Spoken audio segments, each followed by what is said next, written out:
ever encountered. And I developed a late taste for Indian popular music, particularly the music of AR Rahman. I interviewed him in London, actually, a long time ago, and in the process I discovered his music and discovered that there were ragas in it. And so what I try to do is, for those of you who know the music of AR Rahman, I can start with his music and then find the ragas in it. I'm going to play a song of Rahman's, which from the movie Tal, and which was one of my very favorite Indian movies.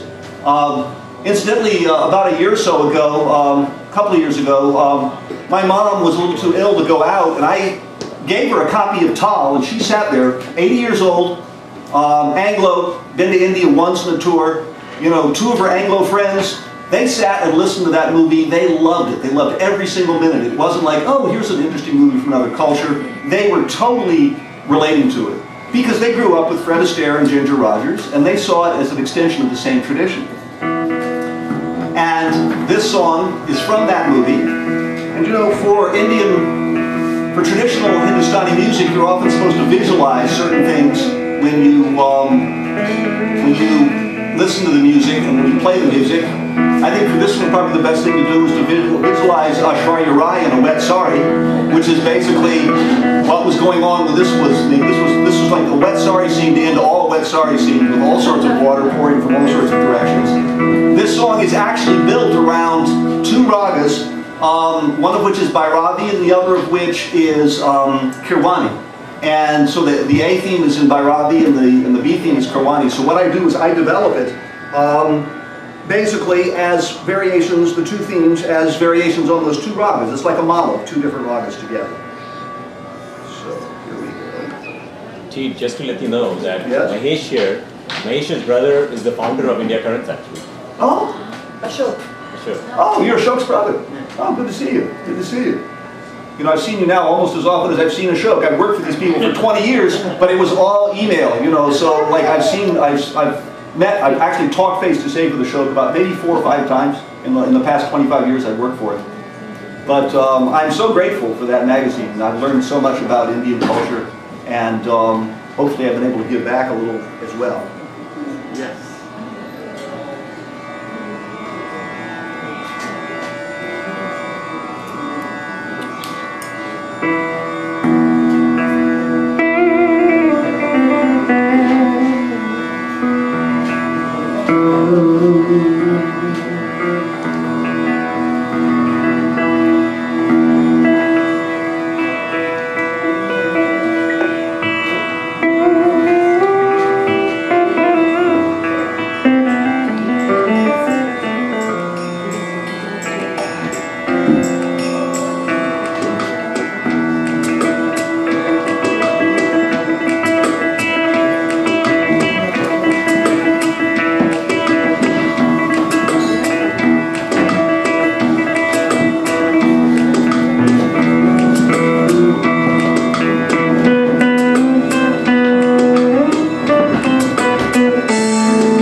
one of my favorite Bollywood movies is Lagan, which I've seen. It was the first time I ever saw a cricket match, actually.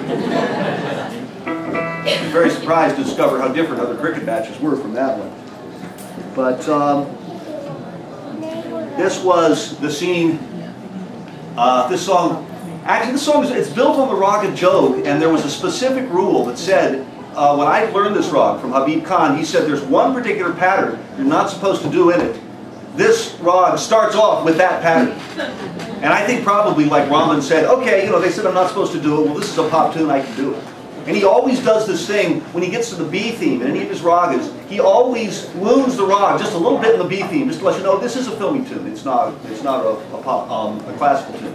But except for those two moments, this really is a very straightforward composition in Jog. And it has this, this is the moment, as they referred to in the movie Team America World Police, which I'm sure more of you saw than you would care to admit, where they're singing in the background, we need a montage, we need a montage. And there's always a montage where people are always acting out, you know, all the things that would take too much time and be too boring if they actually did all of the movies, so they like montage them all together. One of the things I try to tell my students, and I teach philosophy at Sonoma State, that you have to realize that most of real life is actually lived in that montage. Most of, you know, if you're ever going to have the part where you're jumping up at the end of the frame and, you know, the camera freezes and the credits go up, you've got to live through all that day-by-day stuff for the montages, or you'll never get there. So this is the part. Okay, wait a second. Give me this. I brought this back up. Oh, this was good. Oh, it's good.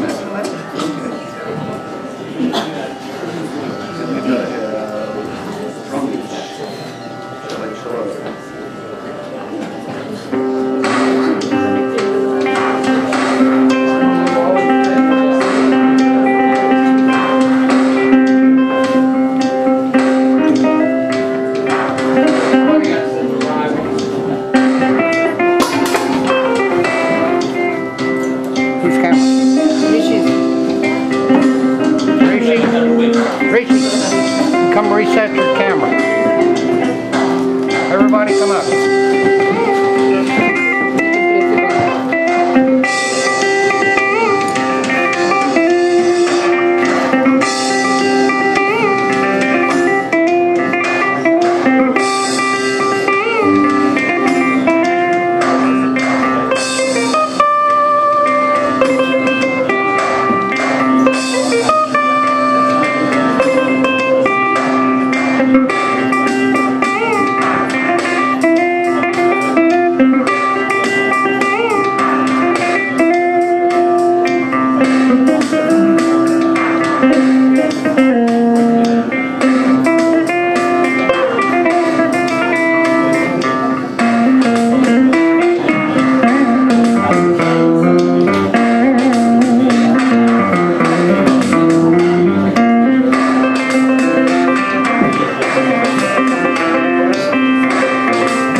Right? Yeah. How many of you actually saw Dilshay?